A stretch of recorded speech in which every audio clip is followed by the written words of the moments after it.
ఆప్యాయంగా పలకరింపులు, కొసరి కొసరి వడ్డింపులు, వెరైటీల కొద్దీ ఫుడ్, ఇవన్నీ అత్తారింటికి వచ్చిన కొత్త అల్లుడికి దొరికే రాచ మర్యాదలు. అలాంటి మర్యాదలే కావాలంటే మీరు కొత్త అల్లుడి అవతారం ఎత్తక్కర్లేదు, అత్తారింటికి వెళ్ళక్కర్లేదు. కాకినాడ వెళ్ళి జస్ట్ సుబ్బయ్య అని ఒకసారి గట్టిగా కేకేయండి చాలు.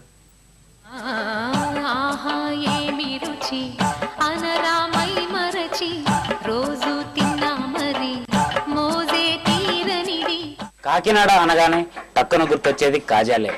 పేర్లు సిమిలర్ గా ఉండడమే దీనికి కారణం కాదు, టేస్ట్ కూడా ఒక రీజనే. కానీ ఆ ఒక్కటే ఇక్కడ స్పెషల్ ఫుడ్ అనుకుంటే మాత్రం మీరు ఒక గొప్ప టేస్ట్ని మిస్ అయినట్లే. ఆ ఫుడ్ ఏమిటో ఇప్పుడు చూద్దాం.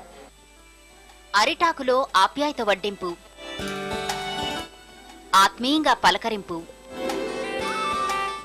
ప్రేమగా కొసరి కొసరి వడ్డింపులు, తినలేనన్ని వెరైటీలు, ఇవన్నీ అత్తారింట్లో కొత్తలుడికి దొరికే రాచమర్యాదలు కావు. కాకినాడ సుబ్బయ్య హోటల్లో కస్టమర్ దేవుళ్లకు జరిగే అతిథి మర్యాదలు.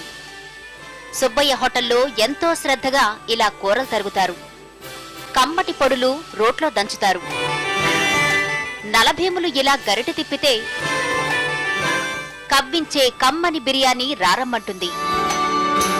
నోరూరించే స్వీట్ తినమని ఊరుస్తుంది.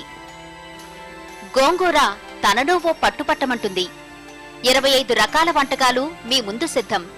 అన్నింట్లో కమ్మటి జీడిపప్పు, ఆహా ఏమి రుచి, తినరా మైమరచి అనడమే ఇక మీ వంతు.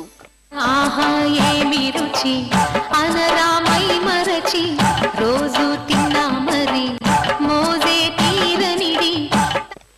బెజవాడలో బాబాయ్ హోటల్ కి ఎంత పేరుందో కాకినాడలో సుబ్బయ్య హోటల్ కు అంత పేరుంది.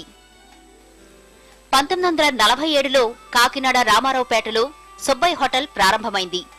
ఇంతింతై అన్నట్టు పోటకోళ్ల పేట భోజనం నుంచి ఏసీ హోటల్ దాకా ఎదిగింది. వంటలు రుచిగా శుచిగా ఉంటాయని పేరు రావడంతో ఎప్పుడూ ఇలా జనంతో కిటకిటలాడుతుంటుంది. అసలు మా నాన్నగారు ఫస్ట్ పేట భోజనం, తర్వాత నుంచి టేబుల్ భోజనం, టేబుల్ నుంచి ఈనాడు ఈ ఏసీ ఈ మీల్స్ పెట్టడం కారణం మీ ఆదరమాన. వంటకాల్లో రుచి శుచితో పాటు ప్రేమ ఆప్యాయతలను రంగరించి వడ్డిస్తారని కస్టమర్లు చెప్తున్నారు. ఆనందంగా వడ్డిస్తారు వాళ్ళు, వడ్డించిన తిని కొద్దీ కొసరు కొసరు వడ్డిస్తారు వాళ్ళు. అందువల్ల ఈ భోజనానికి, అలాగే పార్సిల్ విధానంలో కూడా క్యాటరింగ్ కి ఈ చుట్టుపక్కలకి కాకినాడ జిల్లాకే పెద్ద పేరండి సుబ్బయ్య గారి హోటల్ అంటే. సుబ్బయ్య హోటల్లో ఒక్కసారి తింటే 100 సార్లు తినాలనిపిస్తుంది. సో కాకినాడ వెళితే ఓ పట్టుపట్టండి. అడగనిదే అమ్మైనా అన్నం పెట్టదంటారు, కానీ సుబ్బయ్య హోటల్ మాత్రం అలా కాదు, కొసరి కొసరి మరీ వడ్డిస్తుంది. ఇప్పుడైతే అందంగా ప్లేట్లో అమర్చిన ఈ భోజనాన్ని చూసి ఆనందించారు, కానీ కాకినాడ వచ్చినప్పుడు మాత్రం తినడం మర్చిపోకండి. కెమెరామెన్ ప్రశాంత్తో శ్రీరామ్, టీవీ 9 కాకినాడ.